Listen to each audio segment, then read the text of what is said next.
Assalamualaikum. My name is Khatriza Ahmad Saffian. On behalf of my supervisor, Dr. Noris Muhammad Norowi, I will be presenting our study entitled Transcending Musical Performance of Southeast Asia from Real World to the Virtual World.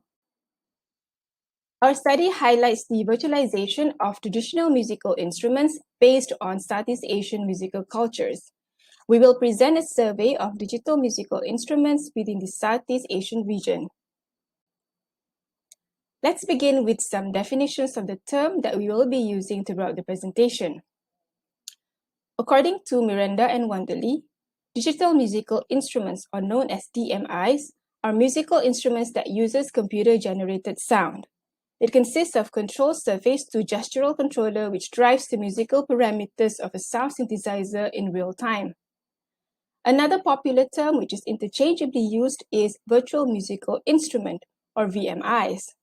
According to Mulder, a VMI is a gestural interface that allows for real-time control during performance, providing greater freedom in the mapping of movement to sound. We can see here that both definitions emphasize the word gesture as the key elements of these musical interfaces. When it comes to DMIs, they are designed in many different forms.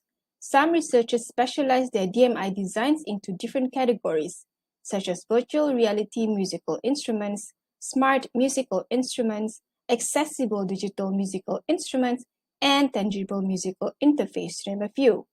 There are also some common ones, such as mobile music applications or mobile virtual instruments. The virtualization of traditional musical instruments in general are made possible with the advancement of technology, such as virtual reality, augmented reality, mobile applications, machine learning, and so on. Their main purposes are to attract people to know more about traditional musical instruments, promote musical cultures, and to make learning of traditional musical instruments more accessible. In addition, the virtualization of traditional musical instruments allows for the exploration of musical creativity that is unattainable with acoustic instruments due to their limitation. Despite many efforts in virtualizing traditional musical instruments around the region, the variety in the DMI developments does not specifically highlight the objectives of the DMI designs, in what way the DMIs differ from their acoustic counterparts, for what purpose they are designed, and to what extent they are meant to be used. Hence, the objective of this study is to review existing DMIs based on traditional musical instruments of Southeast Asia.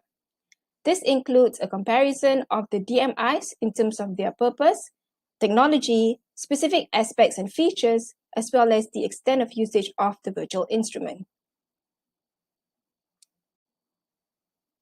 For this review, we adapted the systematic literature review method based on the Prisma publication standard. The review underwent a 4-phase flow procedure, which is identification, screening, eligibility, and inclusion. We used several databases that are popular in the field of computer music, namely Google Scholar, ACM Digital Library, IEEE Explore, Web of Science, and Scopus. We limit our searches to these databases only as we found that other databases yield no relevant search outcomes. For the search query, we keyed in the phrase virtual musical instruments and Southeast Asia as the initial search. After that, we refined the search string by adding the country name so that it will yield more specific results. As per the research scope, we limit our searches to countries within the Southeast Asian region only. In the identification phase, the search yielded 28 relevant papers. In addition, we used forward snowballing and obtained 4 more relevant papers. We did not limit the dates or duration of the articles as we want to track to the earliest paper published of the virtualization of the Southeast Asian musical instruments. We then proceeded to the screening phase where we laid out some criteria for our study. First, the papers must be published in journals and conference proceedings only. Second, the DMIs must be of the Southeast Asian origins. And lastly, the DMIs must be playable, either by human or user or through automation. Out of the 32 total of papers, 26 papers met the criteria and 6 papers did not meet the criteria. In 5 papers, the DMIs were found not playable, while 1 paper had some ambiguity of the type of publication. So in total, only 26 papers were included in our study. For the analysis, the papers were systematically analyzed from a set of predefined categories, namely author, title of article, year of publication, type of publication, prototype name, origin of instrument, purpose or goals, user interaction, technological features, evaluation or experiment conducted, methodology used, and results. For the results, we will present the general profiles of the papers first. The earliest article we found on the Southeast Asian DMIs was published in 2006. The latest article found was published just this year. The DMI were designed based on the traditional musical instruments of these 4 countries. Indonesia with 20 papers in total, Malaysia with 3 papers, Thailand with 2 papers, and Laos with 1 paper. There were no results of traditional musical instrument DMIs for other countries. Most DMIs are percussion-based, with 1 wind-type instrument and 2 strings.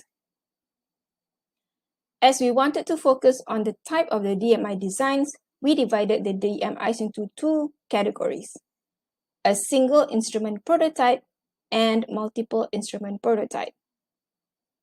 The single instrument prototype consists of DMIs that are based on 1 instrument only. From here, we found that there are 5 DMIs that are based on the bonang instrument found in Javanese and Malay gamelan. There are 3 gendang, 2 Indonesian kolintang, 1 Malay kompang, 1 demong, 1 saron, and 1 gabang from the Javanese gamelan, 1 Thai xylophone, 1 kim, 1 sasando, and 1 ken. For the multiple instrument prototype, these are DMIs that has several different instruments in a single prototype. There are 4 DMIs based on the Javanese gamelan ensemble, 2 on Balinese gamelan ensemble, and 1 on the Lampung ensemble. Moving on to the purpose of the DMI designs. Most papers stated that by virtualizing the traditional musical instruments, they hoped to preserve these instruments as a way of introducing it to the younger generation. Also, to make it more attractive and accessible. Several papers specifically mentioned for their DMIs to be used as teaching and learning tools. For example, Brandt and Johnson intended to use their iGamelan website for teaching and learning for the University of Otago's music courses. In terms of technological trends, throughout the survey, there are 7 types of technologies used in the design of the DMIs, which are mobile apps, augmented reality, motion sensors using leap motion, Kinect, and webcam, web-based, robotic, augmented instruments, as well as hardware-based using different types of sensors, microcontrollers, and synthetic materials. In the graph here, we could see there is a trend of the technology used throughout the years.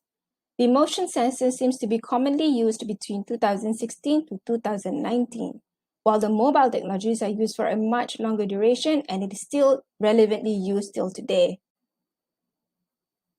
Next, we look at the playability aspect where we divided them into 4 types, namely user interaction, level of interaction, authenticity, and digital extension of the DMIs. For user interaction, depending on the platform used, whether they are smartphones, desktops, motion sensors, or hardware, the user input varies accordingly. DMIs that are developed on smartphones, such as mobile apps, use the touchscreen as the main user input, such as tapping, swiping, multi-touch, and so on. For example, playing the virtual kompang by Leng et al. Can be done by tapping on the screen. The ubiquity of smartphone makes it the most accessible and affordable platform to be used. However, playing DMIs on a small screen will not be able to simulate the playing gestures of the real instrument due to the limited size of the device.